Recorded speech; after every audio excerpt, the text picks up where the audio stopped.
Hello guys, आज जो हम टॉपिक पढ़ेंगे उसका नाम है हाइपर कॉन्जुगेशन। ऑर्गेनिक केमिस्ट्री का जीओसी जनरल ऑर्गेनिक केमिस्ट्री का जो इलेक्ट्रॉनिक इफेक्ट है उसमें one of the very important effect that is called hyper conjugation.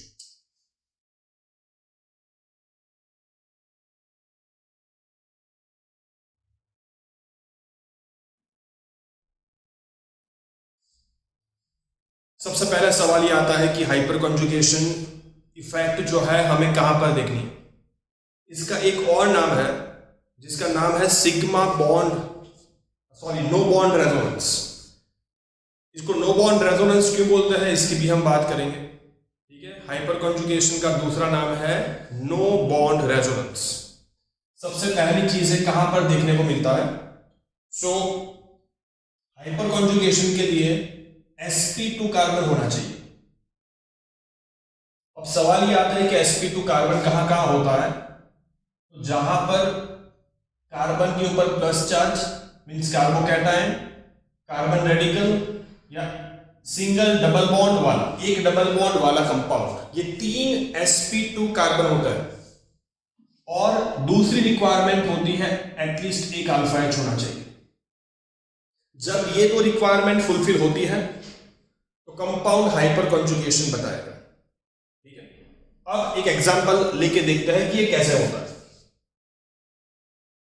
ये मेरे पास एक carbocation, ethyl carbocation, you can check. अब इसमें ये जो कार्बन है, ये कार्बन के पास 6 electron, that means I can say electron deficient carbon है। ठीक है, इसको इलेक्ट्रॉन की जरूरत है। दैट मींस मैं ऐसा भी बोल सकता हूं कि एनर्जेटिक कार्बन है क्योंकि इसको इलेक्ट्रॉन की जरूरत है। इसके पास होती है वैकेंट p ऑर्बिटल। ठीक है, वैकेंट p ऑर्बिटल। ये क्या करेगा, देखो ये कार्बोकैटायन। अच्छा, कुछ लोगों को ये पता नहीं होता है कि अल्फा एच क्या होता है। इसको भी हम आज क्लियर कर देते हैं। sp2 कार्बन के बाजू वाला कार्बन जिसको बोलेंगे अल्फा कार्बन, और अल्फा कार्बन के साथ जितने भी H अटैच्ड है इन सबको बोला जाएगा अल्फा H। sp2 कार्बन के बाजू वाला कार्बन अल्फा कार्बन, और अल्फा कार्बन के साथ अटैच्ड यहां पर 3 H है, तीनों को हम बोलेंगे अल्फा हाइड्रोजन। ठीक है, ये कार्बन अपनी एनर्जी का यूज करके, दैट मींस अपना ऑक्टेट कंप्लीट करने के लिए अल्फा कार्बन हाइड्रोजन के बीच का जो सिग्मा बॉन्ड है उसको अपनी तरफ अट्रैक्ट करेगा ताकि उसका ऑक्टेट कंप्लीट हो जाए। इसका एक ही पर्पस है, एक ही मोटिव है कि उसका ऑक्टेट कंप्लीट हो जाए। वो करने के चक्कर में ये जो फील्ड p ऑर्बिटल है इसको अपनी तरफ खींचता है, ऐसे अपनी तरफ खींचता है। अपनी तरफ खींचता है, उससे क्या होता है, उसको थोड़ा एडवांटेज मिलता है बिकॉज इलेक्ट्रॉन डेफिशिएंट है। तो अगर बॉन्ड के इलेक्ट्रॉन्स उसकी तरफ आते हैं तो उसकी स्टेबिलिटी बढ़ती है। बॉन्ड के इलेक्ट्रॉन्स उसकी तरफ आते हैं तो उसकी स्टेबिलिटी बढ़ती है।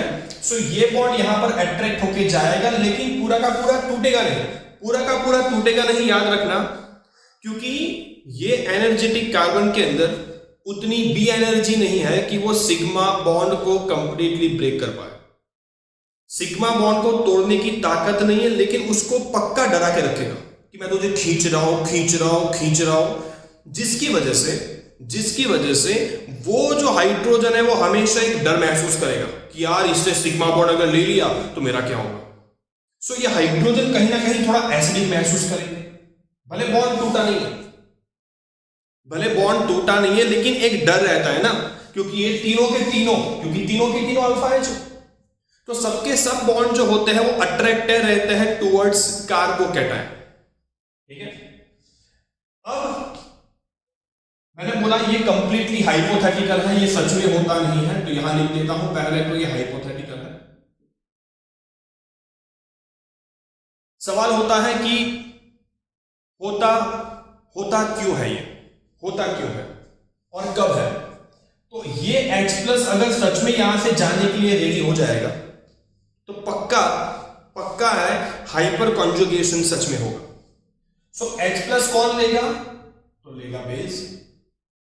दैट मीन्स कि अगर यहां पर कोई बेस आता है तो बेस की टेंडेंसी होती है अल्फा H को एब्स्ट्रैक्ट करे, ले ले।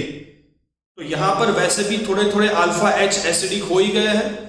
सो अगर कोई बेस आता है तो अल्फा H प्लस को लेके निकल लेगा, अल्फा H प्लस को लेके निकलेगा तो वो सिग्मा बॉन्ड पक्का पाई में कन्वर्ट होगा। देखो मैं यहां पे बता रहा हूं HCH, ठीक है, ये H प्लस गया बाहर, सिग्मा पाई में कन्वर्ट हुआ और इसका ऑक्टेट कंप्लीट हो गया। ये मैंने सच में करके बताया, समझ में आया सबको? ठीक है, ये H प्लस बाहर रखा है जो जाएगा किसी बेस के साथ। ये इसको अभी ना लिखो तो भी चलेगा। हमारा काम था हाइपर कॉन्जुगेशन स्ट्रक्चर को मैं ड्रॉ करके बताऊं, ठीक है। कितने अल्फा H है? आपके सामने है 3 अल्फा H, मतलब बारी बारी तीनों के तीनों 1 बाय 1 जा सकते हैं। यहां पर मैंने आपके सामने 2 स्ट्रक्चर बताया है और 2 बनेंगे, और 2 अल्फा H है मतलब बनेंगे। So number of hyperconjugation structures कितने बनेंगे is equals to number of alpha H plus 1। यहां पर 3 अल्फा H है तो number of hyperconjugation structures is equals to 3 plus 1 is equals to 4। समझ में आता है आपको? ठीक है, sp2 कार्बन जहां पर होता है वहां पर ये देखने को मिलेगा, और अल्फा H होना चाहिए। अल्फा H का मतलब होता है sp2 कार्बन के साथ जुड़ा कार्बन, अल्फा कार्बन के साथ जो H है उसको बोलेंगे अल्फा H। सबको समझ में आ गया? ठीक है, जितने हाइपर कॉन्जुगेशन स्ट्रक्चर ज्यादा ना उतनी है ना स्टेबिलिटी भी ज्यादा। तो stability is directly proportional to hyperconjugation structures. Stability किसकी? तो sp2 कार्बन की। सबको समझ में आ गया? यहां तक मैंने कार्बोकैटायन में बताया, कार्बन रेडिकल में सेम चीज होने वाली है, ठीक है। यहां पर इलेक्ट्रॉन्स कहां से कहां जाता है? तो इलेक्ट्रॉन देखो आप, ये फील्ड p के इलेक्ट्रॉन जाते हैं वैकेंट p के अंदर, तो इलेक्ट्रॉन्स का ट्रांसफर होता है फील्ड p, यहां लिख देता हूं मैं, फील्ड p के इलेक्ट्रॉन जाते हैं कहां पर? वैकेंट p के अंदर। और यहां पर आप देख सकते हो सिग्मा बॉन्ड जो है वो पाई में कन्वर्ट हुआ। ओके, ये प्राइमरी इंफॉर्मेशन देख लो आप। ओके, क्योंकि हम सब कुछ कर रहे हैं तो इसके बारे में जितनी भी चीजें पता हो उतना अच्छा है। चलो, यहां तक सब क्लियर होना?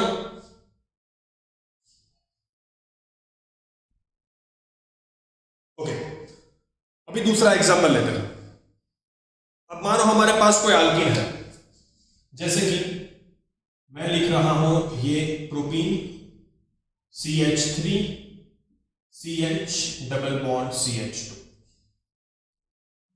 सबसे पहला सवाल ये होता है कि क्या यहां पर हाइपर कॉन्जुगेशन होगा?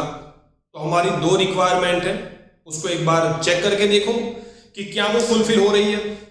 सबसे पहली रिक्वायरमेंट है sp2 कार्बन। हमारे पास यहां पर 2 sp2 कार्बन है, यहां पर मैं लिख देता हूं sp2 कार्बन है, ये भी sp2 कार्बन। sp2 कार्बन के बाजू वाला कार्बन अल्फा कार्बन, ये रहा अल्फा कार्बन के साथ H, ये अल्फा H, मतलब होने वाला है, बात पक्की है, ठीक है। अभी सवाल यह है कि वहां पर तो इलेक्ट्रॉन डेफिशिएंट था, एनर्जेटिक था, तो अपनी एनर्जी का यूज करके कार्बन हाइड्रोजन का सिग्मा बॉन्ड अपनी तरफ अट्रैक्ट किया, ठीक है। अब यहां पर तो अल्कीन का जो कार्बन है इसका ऑक्टेट तो कंप्लीट है, ऑक्टेट कंप्लीट है दोनों का। ये इलेक्ट्रॉन डेफिशिएंट नहीं लग रहा है। क्या बोल रहा हूं मैं? वहां पर कार्बोकैटायन या तो कार्बन रेडिकल अपनी एनर्जी का यूज करके, क्योंकि वो इलेक्ट्रॉन डेफिशिएंट है। अब ज्यादातर लोगों को यहां पर ये नहीं पता होता है, हाइपर कॉन्जुगेशन करना आएगा। देखो ये जो है sp2 कार्बन, ये वाला सिग्मा पाई में कन्वर्ट करेगा और ये वाला पाई बॉन्ड यहां पर लोन पेयर में कन्वर्ट होगा। सो ये करना सबको आएगा। ये सिग्मा पाई में कन्वर्ट हो गया, ये एज इट इज ये पाई यहां पर लोन पेयर में कन्वर्ट हुआ, ऐसा बनेगा, ये सबको आएगा। लेकिन रीजन नहीं पता है कि इलेक्ट्रॉन वहां पर क्यों जाता है, या फिर डबल बॉन्ड वाला कार्बन CH बॉन्ड को अपनी तरफ अट्रैक्ट क्यों करेगा। तो आपको बताऊं कि इसके पास वैकेंसी होती है, इसके पास होती है वैकेंट पाई स्टार ऑर्बिटल। कौन सी orbital? Pi star orbital vacant होती है। MO थियरी के accordingly antibonding pi orbital vacant होती है, और जो अपनी एनर्जी का यूज करके अल्फा कार्बन हाइड्रोजन बॉन्ड को अपनी तरफ अट्रैक्ट करेगा। ठीक है, सो कार्बोकैटायन या तो फिर कार्बन रेडिकल अगर है तो कार्बोकैटायन या कार्बन रेडिकल है तो फील्ड P से इलेक्ट्रॉन जाएंगे वैकेंट P में, जबकि अगर अल्किन है तो फील्ड P के इलेक्ट्रॉन जाएंगे वैकेंट पाई स्टार में। डू नॉट फॉरगेट दिस, ये बहुत कम लोगों को पता होता है। समझ में आ गया? ठीक है, यहां पर भी 3 अल्फा H है, सो इसके हाइपर कॉन्जुगेशन स्ट्रक्चर भी बनेंगे number of alpha H plus 1 that is 4। ठीक है, एग्जाम्पल में चेंज करता हूं।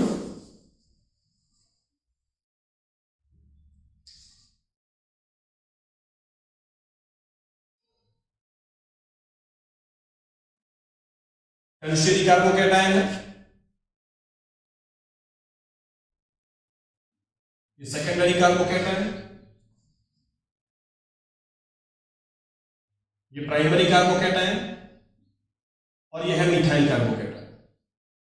ठीक है, देख लो आप, मेरे पास 4 कार्बोकैटायन है, टर्शियरी, सेकेंडरी, प्राइमरी और मिथाइल। ठीक है, sp2 कार्बन है, मतलब स्टेबिलिटी के लिए हमें चेक करना है अल्फा H वाला चक्कर। ठीक है, हाइपर कॉन्जुगेशन चेक करना है, जितने अल्फा H ज्यादा उतने ही हाइपर कॉन्जुगेशन स्ट्रक्चर भी ज्यादा और उतनी स्टेबिलिटी भी ज्यादा। Everybody got it?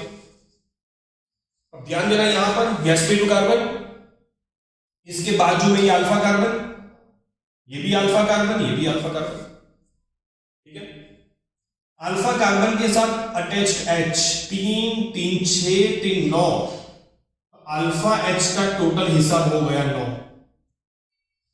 sp2 carbon के बाजू वाला कार्बन अल्फा कार्बन, इस साथ H 3 और 3 6 अल्फा H।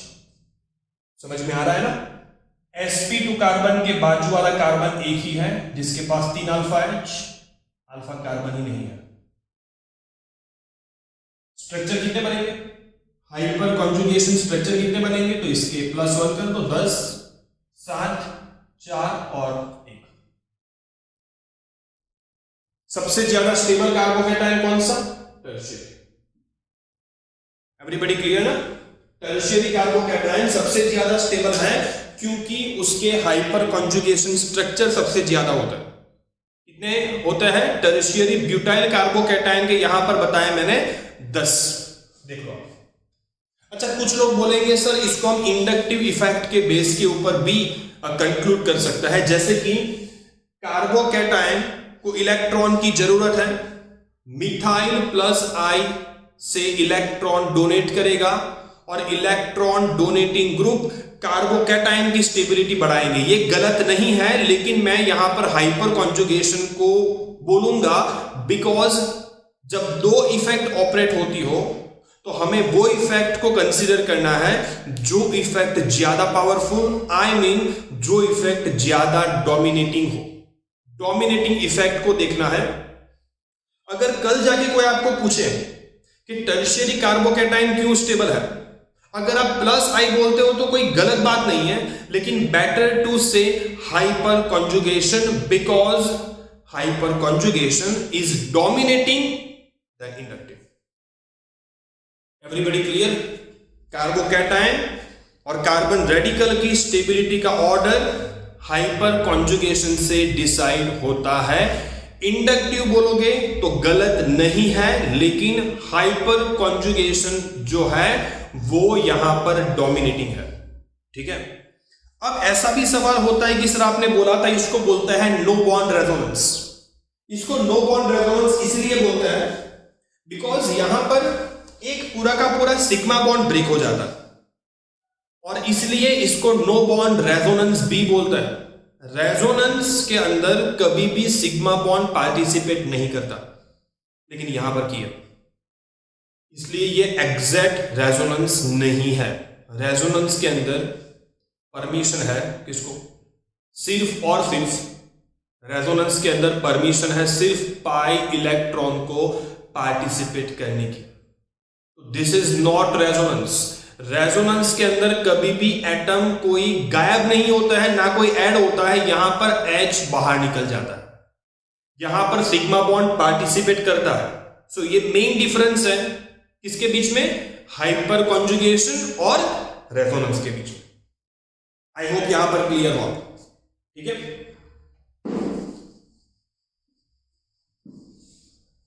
अब अगर मैं कुछ अल्कीन लेता हूं, जैसे कि मेरे पास है इथीन,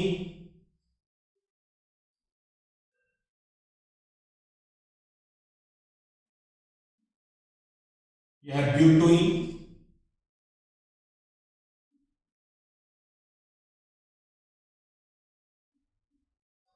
टू 3 डाइमिथाइल ब्यूटोइन, एंड इसको मैं रफली बोल देता हूं टेट्रा टर्शियरी ब्यूटाइल इथीन। इसका एलिफेट नाम अलग होगा, ठीक है, मैं ऐसा लिख रहा हूं फिलहाल, क्योंकि हमारा काम अभी नोमेनक्लेचर करना नहीं है, हमारा काम फिलहाल है हाइपर कॉन्जुगेशन को देखना, ठीक है। अब देख लो 4 अल्कीन है मेरे पास, मुझे कौन स्टेबल है? अगर ऐसा एक जनरल सवाल आता है कि कौन स्टेबल है, तो अल्कीन है मतलब हाइपर कॉन्जुगेशन चला है, ठीक है। देख लो आप, मैं डिटरमाइन करना स्टार्ट करता हूं। ये कार्बन हमारा sp2 कार्बन, sp2 कार्बन के बाजू में कोई अल्फा कार्बन नहीं है। अल्फा कार्बन नहीं है, दैट मीन्स कि इसके पास अल्फा H भी नहीं होंगे। सो इसके अल्फा H हो जाएंगे 0, ठीक है।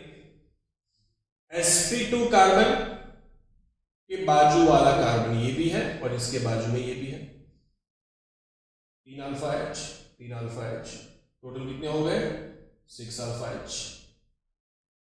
sp2 कार्बन के बाजू वाला कार्बन ये है, ये है, ये है, ये है, उनके साथ टोटल नंबर ऑफ H हो जाएंगे कितने? 12। यहां पर लोग गलती करके आते हैं, ये कैसे होता है? कोई एक को मैं थोड़ा अलग करके बता देता हूं। देखो ये वाला C के साथ 3 मिथाइल, ठीक है, C के साथ 3 मिथाइल। ये sp2 कार्बन के बाजू वाला कार्बन अल्फा, अल्फा कार्बन के पास कोई H नहीं है। ये जो हाइड्रोजन आप देख रहे हो ना, ये अल्फा के बाजू में, ये तो सब बीटा है। और मैंने हमेशा आपको बोला है किसको लेना है? अल्फा कार्बन को। तो सबका अल्फा कार्बन तो है, लेकिन अल्फा H किसी के पास एक भी नहीं है, तो इसके पास हो गए 0 अल्फा H। तो ये दोनों के पास 0 है, खैर, लेकिन सबसे ज्यादा जो स्टेबल है ना, वो हो गया, इसको मैं ABCD बोल देता हूं, A, इसको A बोल देते हैं, ठीक है, A, B, C और D। तो सबसे ज्यादा स्टेबल हो गया C, के बाद हो गया B। कंपटीशन है A और D के अंदर, ठीक है। अब कौन स्टेबल? तो भाई एक बात पक्की है कि हाइपर कॉन्जुगेशन स्ट्रक्चर दोनों में से किसी में बनता ही नहीं, वो खुद themselves 1-1। तो अब इससे लेस पावरफुल इफेक्ट को कंसीडर करेंगे, दैट इज I। आप सबको इंडक्टिव पता होगा, इंडक्टिव इफेक्ट जो है वो सबसे पुअर इफेक्ट है। अल्काइल सबके सब इलेक्ट्रॉन डोनेटिंग ग्रुप होता है, उसमें सबसे पावरफुल होता है टर्शियरी ब्यूटाइल। तो यहां पर टर्शियरी ब्यूटाइल इलेक्ट्रॉन डोनेट करेगा, लेकिन +I से, चारों के चारों। और sp2 कार्बन मतलब कार्बन डबल बॉन्ड वाला जो है, उसकी वैकेंट पाई स्टार को हेल्प करेगा। और +I क्योंकि वीक है, इसकी स्टेबिलिटी भी थोड़ी कम, और A में कुछ नहीं होता, A में कुछ नहीं होता है। इसलिए रिमेंबर वन थिंग, अगर कोई अल्कीन की स्टेबिलिटी पूछे तो हाइपर इंडक्टिव देखोगे, लेकिन सबसे अनस्टेबल अल्कीन पूछे तो इथीन है। सो यहां पर नोट करेंगे ethene is most unstable alkyne. Unstable की कैटेगरी में सबसे टॉप पे रख देना है। अनस्टेबिलिटी की कैटेगरी में सबसे टॉप पे रखना है किसको? इथीन को। याद रखना, ये भूलना मत। स्टेबिलिटी देखी जाएगी लेकिन अनस्टेबल में टॉप पे, और स्टेबिलिटी में लास्ट में कौन आएगा? इथीन आएगा। ठीक है। अब कोई भी अल्कीन होता है, ये अल्कीन जनरली आपको पता है कि एडिशन रिएक्शंस देकर अपने आप को स्टेबल करेंगे। सो इथीन हाइड्रोजन को एब्जॉर्ब करेगा और अपने आप को अल्केन में कन्वर्ट करेगा। अल्कीन होता है unstable due to pi bond, और अल्केन होता है स्टेबल। जब अनस्टेबल से स्टेबल स्पीसी बनती है तो that process is called exothermic. Exothermic process होती है, एनर्जी लिबरेट होती है। ये एनर्जी को यहां पर बोला जाएगा, ये हीट को यहां पर बोला जाएगा हीट ऑफ हाइड्रोजिनेशन। क्या बोलेंगे? Heat of hydrogenation. मतलब कि व्हेन एन अल्कीन, जब कोई अल्कीन हाइड्रोजन एब्जॉर्ब करेगा, रिएक्ट करेगा, एडिशन होगा और अल्केन बनेगा, तब जो एनर्जी लिबरेट होती है उसको ही बोला जाता है हीट ऑफ हाइड्रोजनेशन।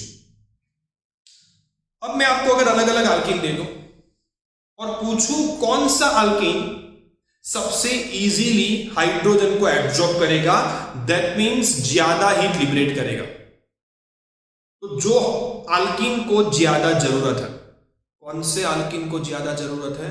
तो जो अल्कीन अनस्टेबल है। अनस्टेबल है उसकी हाइड्रोजन को गेन करने की ईज ज्यादा होगी और वो ज्यादा एनर्जी लिबरेट करेगा। सो can I say heat of hydrogenation is inversely proportional to stability. Heat of hydrogenation is inversely proportional to stable alkene होगा। वो क्यों जल्दी से हाइड्रोजन को एब्जॉर्ब करेगा? उसको जरूरत नहीं है भाई, वो स्टेबल है। सबसे ज्यादा जरूरत होती है अनस्टेबल को। So in that accordance ethene will liberate most amount of energy. Heat of hydrogenation का ऑर्डर यहां पर पूछा होता तो it will be completely reverse then the stability order. जितना ज्यादा स्टेबल उतना ही हीट ऑफ हाइड्रोजिनेशन कम होगा। इस चीज को बहुत केयरफुली सुनना, बहुत ध्यान से सुनना और केयरफुली डील करना है इसके साथ, उल्टा ना हो जाएगा इन पर। I hope you all are clear with hyperconjugation. आज के बाद जब भी आपके सामने sp2 कार्बन आता है, आपका दिमाग हाइपर कॉन्जुगेशन सोचना ही चाहिए। ठीक है, एवरीबॉडी क्लियर? चलो, थैंक यू वेरी मच।